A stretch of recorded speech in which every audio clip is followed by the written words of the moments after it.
take it. Got it! Boston wins! Two legends in basketball analysis with over 70 years combined experience. This is the Bob Ryan and Jeff Goodman podcast. NBA, some college. All right, welcome into another episode of the Ryan and Goodman podcast. We are without Gary Tangway again. This is 2 straight weeks. I'm wondering if he's on a beach somewhere, Bob. I don't know. No, he's in front of a camera. Much better. Much better. We're trying to get in front of a camera, so that's what he's otherwise occupied today. All right. But I'm sure he's with us in spirit. Don't worry. That's right. All right. Anyway, the podcast is sponsored by Prize Picks, the exclusive daily fantasy partner of CLNS Media Network. Pick more, pick less with Prize Picks. All right, let's get to it, Bob. The season's not that far away. Not that far away. And you know this with these preseason games. And last night, it was strange watching Klay Thompson in another uniform than the Golden State Warriors, but he played for Dallas. I think he scored about 10 points in the first half, played a bunch of minutes. And, And guess what? He was 2 for 4 on twos and 3 for 5 on threes. Ain't nothing changed, folks. Dallas will take that. He could be a really good component. And he'll play well. You know what I mean? He'll be a good teammate. He'll be an influence in the locker room, I'm sure, as well as on the court. That's a really good pickup for them, I think. Yeah, very good. He should be a good influence. He should, he's quiet, but you wonder how you got to figure even Luka and Kyrie, who have 2 pretty good-sized egos, should have a lot of respect for a guy who's won at that level. Like he can flash the 4 rings. Exactly. That should do it, right? Yeah. And by the way, he's wearing number 31. He couldn't get his standard 11 because Kyrie has it. And so he chose 31 in honor of Reggie Miller. Ooh, interesting. Well, the great godfather of the 3-point shooters, right? So he's a member of the clan, So he chose Reggie Miller, 31. He played 10 minutes, 18 minutes, and he had 10 points, as I said. And it's new era. That's it. And they'll be bear watching. It'll be interesting too. Obviously, he's gotten older, but he's a few years removed from the injuries. So you wonder if maybe he becomes more consistent in a way, having Kyrie and Luka. He can just kind of stand out there, Bob, and he might get some uncontested threes. Well, yeah, they got Luka will find him if he has to, and if Kyrie's in the right mood, he might. Well, we don't know about that, but that's what. Hey, come on, take it easy. Kyrie was good last year.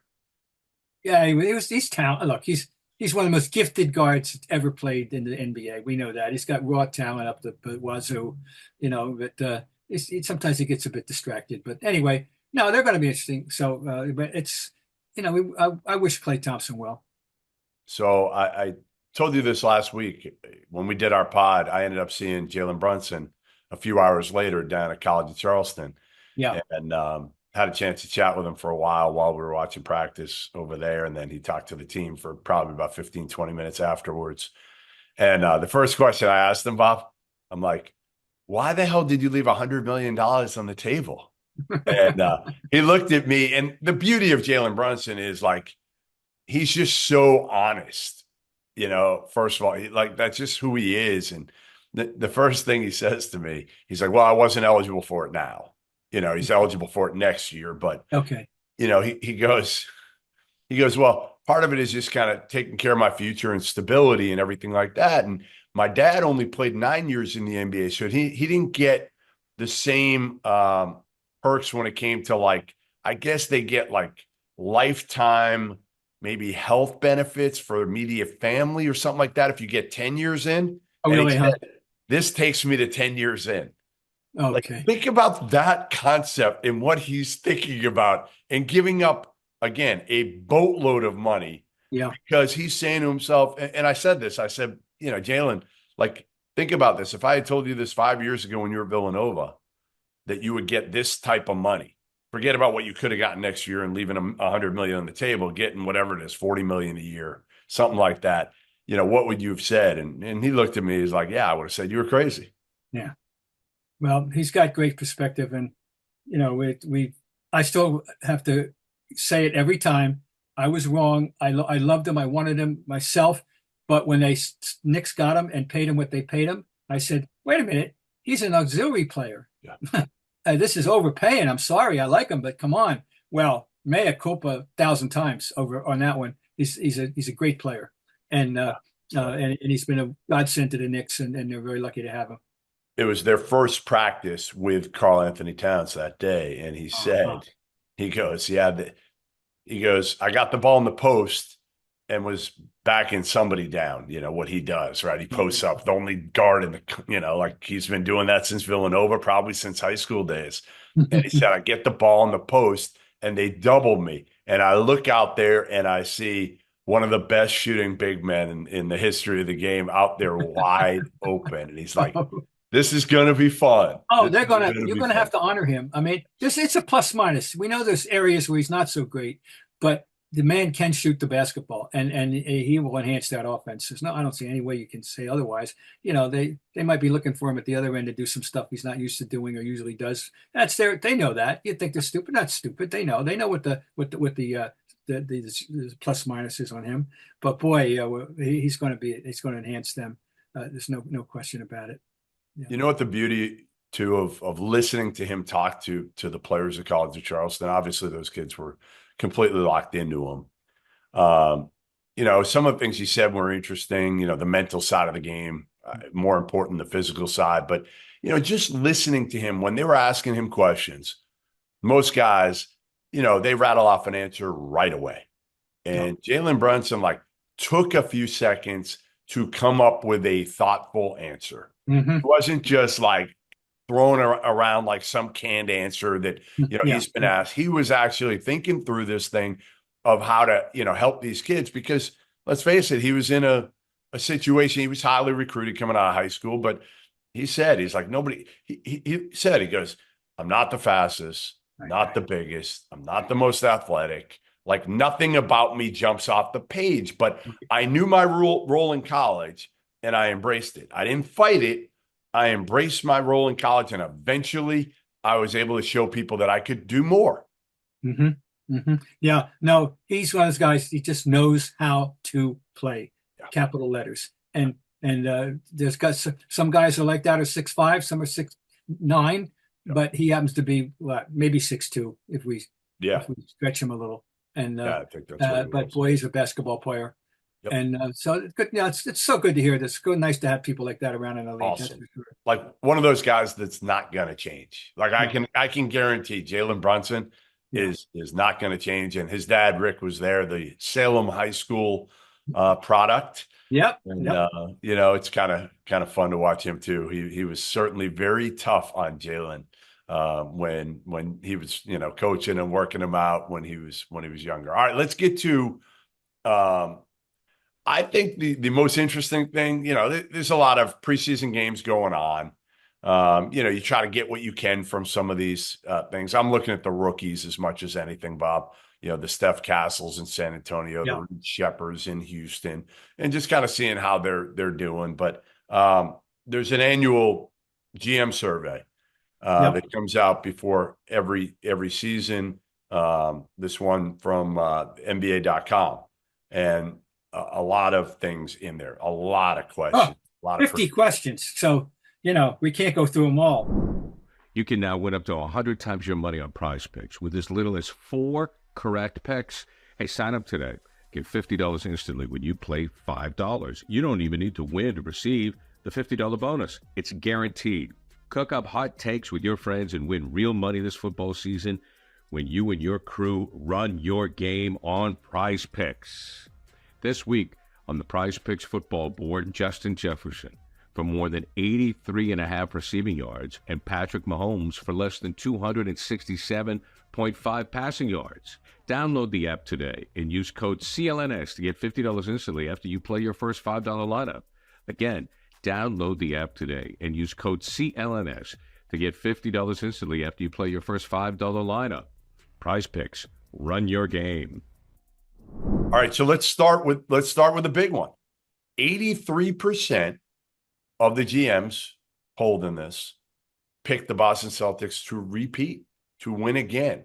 Now, that didn't surprise me, Bob. That didn't surprise me. What did surprise me was who was number 2?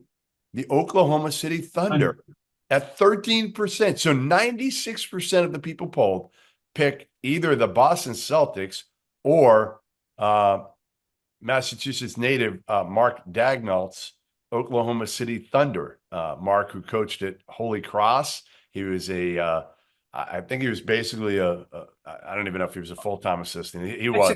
It's very quickly for people who don't know, and I love the story. He's a UConn grad, Yep. and he was going to go to grad school. That was his plan. And George Blaney talked him into going into coaching and taking that grad assistant deal that launched his career. And here he is.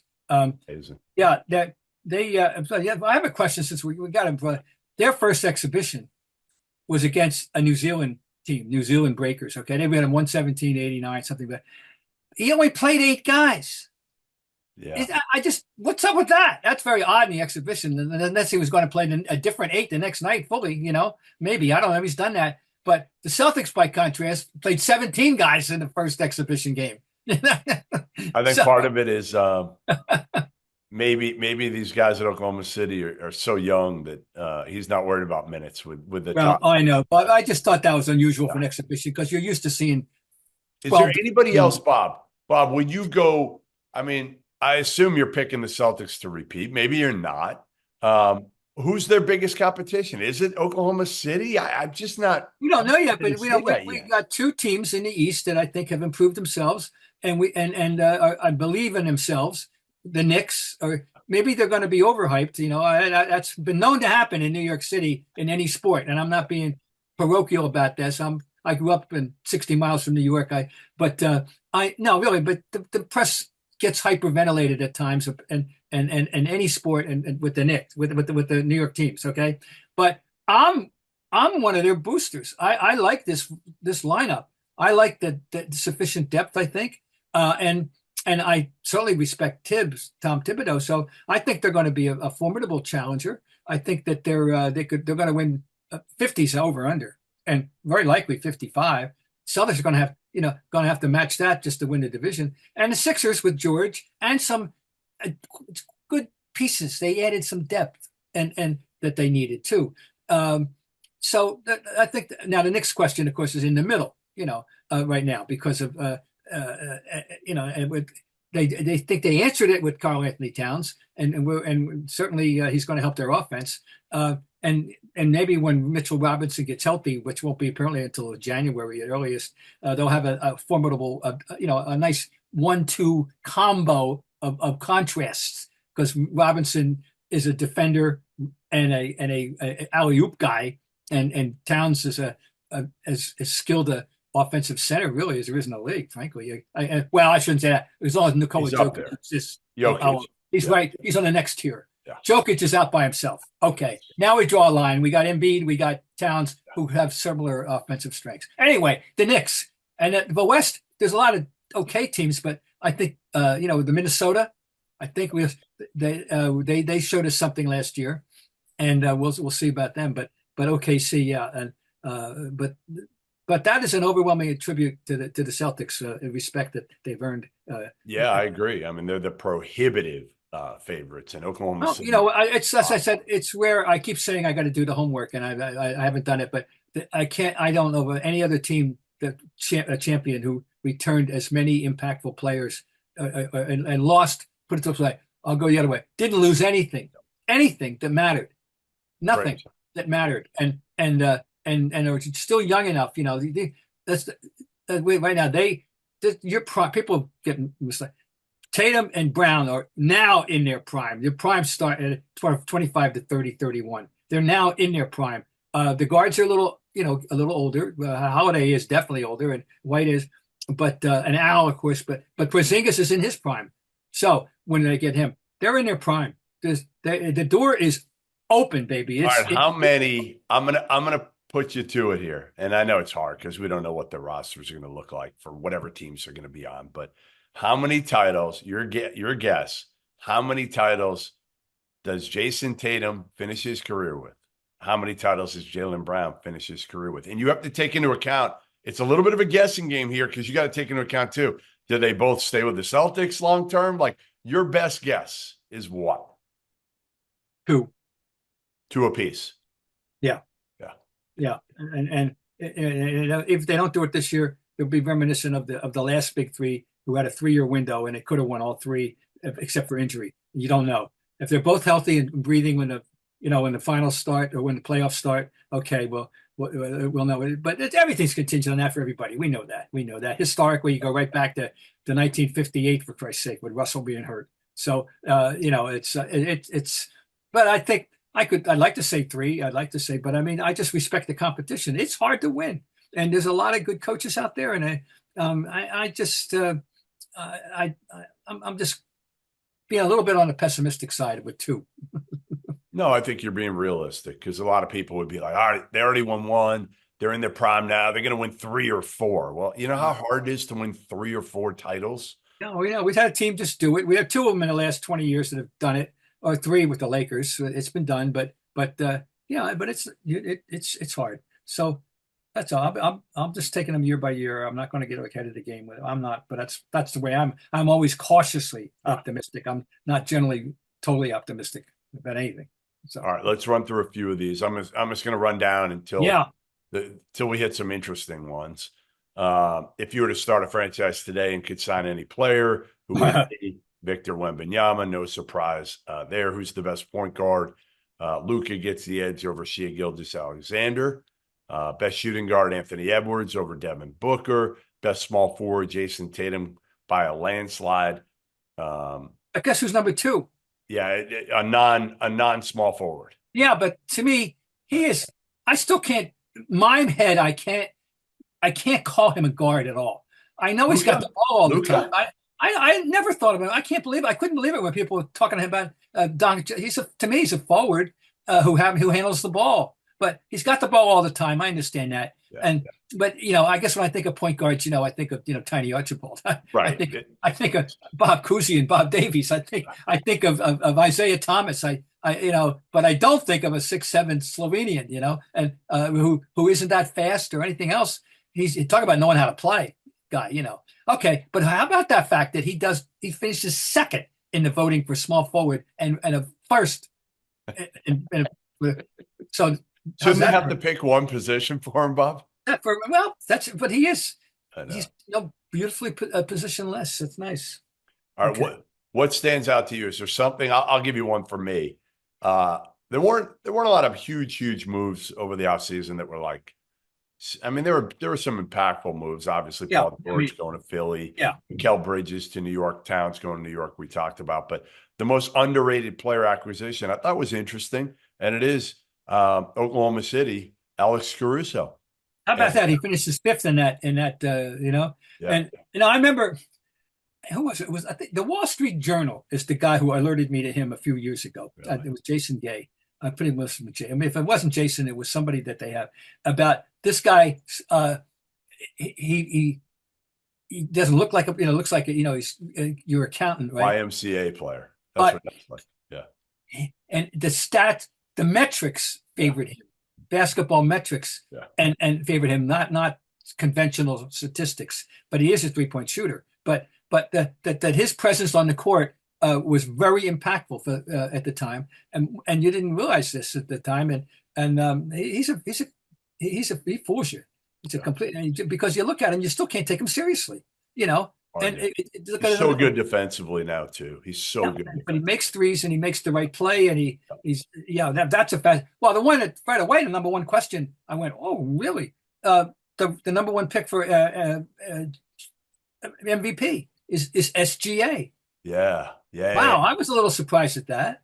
I would have gone back with Jokic until everybody likes Oklahoma City, evidently. That's the hip, that's the Mark, pick. How about Mark Daniel, the pride of Leominster, Mass? I know. We still got to get him on. I know. I've texted with him, and he said we needed to probably do it in the off season, but we'll see. Yeah.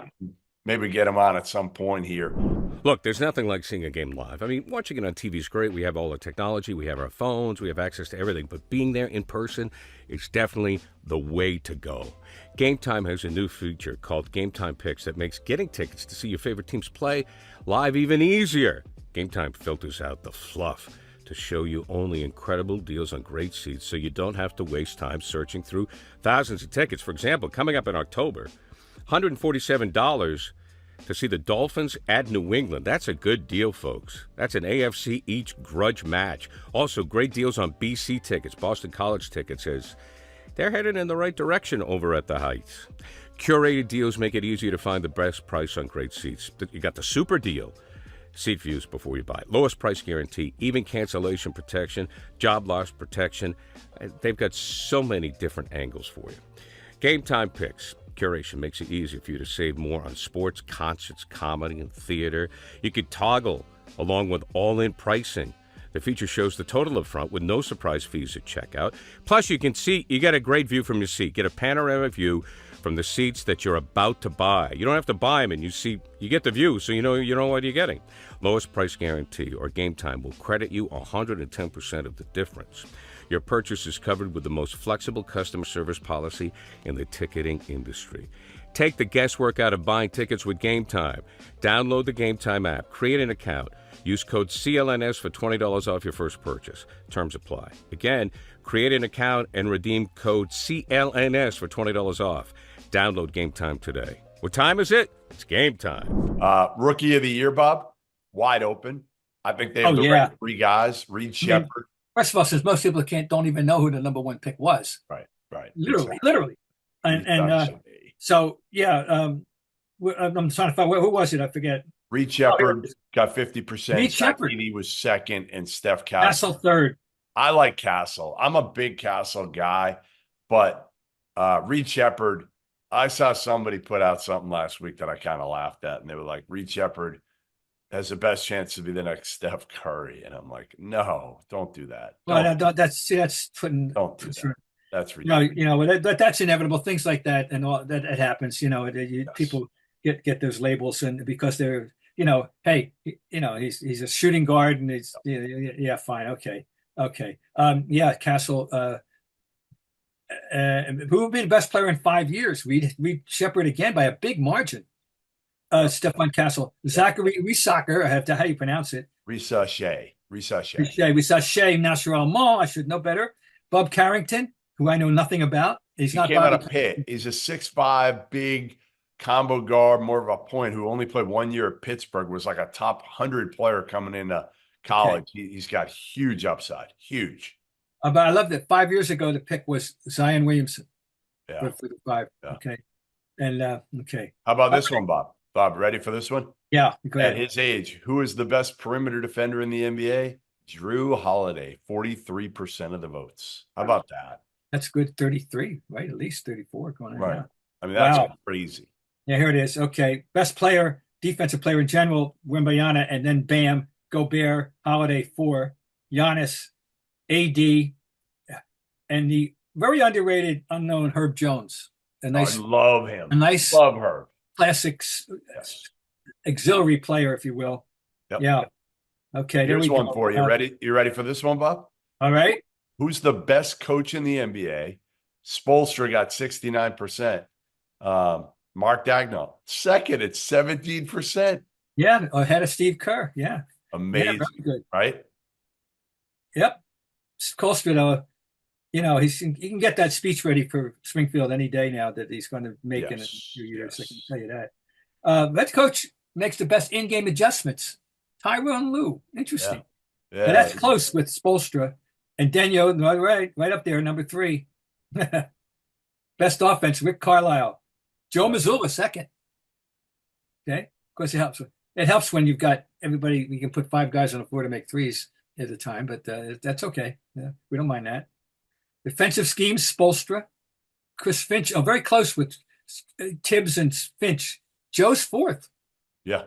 Joe's 4th. Pretty good. Best assistant coach, Sam Cassell. Sam Cassell. Yeah, it's about time for him to get a job, get a job. Product, by the way, Maine Central Institute product. If anybody wants, do you know that? I didn't know that. I Yes, he forgot about that. I know that because a son of one of our best friends played against him during his year. Who was his backcourt mate in college? I know I should know. Go ahead. Bob Sura. Oh, Bobby. Oh, wow. Yeah. Right. Yep. I remember him. 6'5". He's a very athletic. Yes, he could jump. He could absolutely jump. That's All right. right. Okay. We'll move on. We'll move on, and not a ton going on right now. We'll wrap this up certainly in the next couple of weeks once the games start to actually count. Oh yeah. But we don't want to go without. I know you wanted to give somebody a little bit. I wanted to shout out to a guy with a nice career. That was one of those guys that people people want to get him, and then they're not afraid to lose him either way. You're in that, but he helps you. Danny Green retired. Danny Green was 37. He broke in 09-10, and was a member of 3 championship teams, but one of the few people for different ones. I forget who the other one is. It's only one other person can say that. And San Antonio in 14, Toronto in 19, and the Lakers in 20. And here's one thing I didn't realize until I was doing my little research. He was a starter on all 3 of those teams. Wow. And now the most minutes he ever played in a season per game was 28 for Toronto, and 27.7 in 19 and 2018-19. Okay. He had 3 years of double-figure scoring. His career was 8.7, but he was a defender. His high games it were 33 points, 12 rebounds, 7 assists. But he was a solid, useful player, and could enhance and help any team at any time. And he had a nice career. He's got nothing to apologize for. I remember the day when he was at Carolina, where BC was playing them very well, really, really tough. And he took over the game. He took it over and won the game. That's why I was introduced to Danny Green, the pride of Babylon, Long Island, by the way. I saw him play in high school. I saw him play. Of course. Played at St. Mary's. He played at St. Mary's for Tim Cluse, who went on to be a longtime coach at Iona. Oh, yes, I remember him. But yeah, Danny Green was just a winner, and he wasn't the most athletic dude, but he knew how to play. Became a great defender. Because again, his IQ was completely off the charts. An NCAA, a college basketball champion, a 3-time NBA champion, and he'll be a good NBA TV analyst as well. Oh, okay, yeah. So we're getting ready for the bounce that ball. First time at 22nd of October. Is that what it is? 22nd. 22nd. The Knicks come to town, and I feel like the preseason's longer this year than normal. I'm not sure. I don't know. I don't know what feels it. But I know where one thing we can't even imagine, and even I go back to 1969, and it's still it was a fascinating story even then. The number of exhibitions they played in the old days. Yeah, we're talking 18 or 20. Wow. Around New England, the Celtics Really? would go to Maine. Yeah, they play an incredible number of exhibitions, and now obviously, and in my day they would play 8. And back in the 70s, they play 8, and we travel, a lot, and but never anywhere as exotic as Abu Dhabi. I must say that Pottstown, Pennsylvania has its allure, but not quite the same. No, I'm not. I'm not sure they're sending that many people to cover the Celtics in Abu Dhabi. No. But so all. We just keep waiting. Nothing's changed. Nothing new with them since we last convened. No. And again, we'll ramp this thing up next week when we get Gary back, and I'm sure some news will happen, especially now that Shams Charania is at ESPN. He's getting credit for breaking the Danny Green story already the first day on the job. He's going to own it all. He's going to own it because Woj is out. I don't know how long. Woj says he's retired, Bob. I don't know what that means. I think he retired from that job, but I still now he's the general manager at St. Bonaventure. Going to the alma mater. Yeah, I'm not sure that lasts more than a year. We'll see. Okay. We'll see. Right. We'll remember see. you said that. Listen, you don't retire right now and go to college basketball and become the general manager, because those jobs, they suck right now. They're about raising money, raising NIL. That will have honestly more pressure, more hours than Woj thinks. By the way, I see that the transfer portal time is being reduced. 30 days. Thank God. Man, did that make me happy when I saw it. That's good. I'd like it reduced to 7 days, Bob. Bob, if they could cut it to 7 days, that would be perfect. I'm happy to leave you with a smile on your face there. That's good. All right. Well, we are sponsored by PrizePicks. Again, the exclusive daily fantasy partner of CLNS Media Network. Pick more, pick less with PrizePicks, and we'll see you next week.